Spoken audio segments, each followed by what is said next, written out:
এটা ছিল জালসার দ্বিতীয়তম ভিডিও। আমি নিয়ে আসলাম, আমরা পেয়ারা মাখানো খেয়েছিলাম, অনেক মজা ছিল। এদিকে অনেক সুন্দর দোকানপাট ছিল। জিলাপি কিনতে এসেছি, বলতেছি যে কয় টাকা কেজি জিলাপি, কিন্তু জিলাপিগুলো অনেক সুন্দর ছিল। আমি একটু কড়া করে জিলাপি ভেজে নিতে যাচ্ছি, কারণ কড়া করে জিলাপি খেতে একটু বেশি মজা হয়। এদিকে মিষ্টির দোকান ছিল, অনেক রকমের মিষ্টি ছিল। ভাবতেছি কোন মিষ্টিটা নেব, এজন্য এদিকে ভাগ্নাকে বললাম যে আমাকে রসমালাই দেন।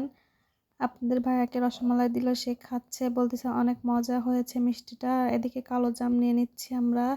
আর কালো জাম মিষ্টিটা আমার অনেক ফেভারিট একটা মিষ্টি, অনেক পছন্দ করি। মিষ্টিগুলো দেখে অনেক ভালো লাগলো। আর আমরা এই দোকান থেকে সবসময় মিষ্টি নেই, ছোটোবেলার থেকে আমার আব্বু দেখতেছি যে এই ঘর থেকে মিষ্টি নেয়, ইমরান ঘর মিষ্টির ভান্ডার, এখান থেকে নেওয়া হয় মিষ্টি। বেশিরভাগ আমরা সবসময় নেই এখান থেকে মিষ্টি। মিষ্টিগুলো অনেক সুন্দর বানায়।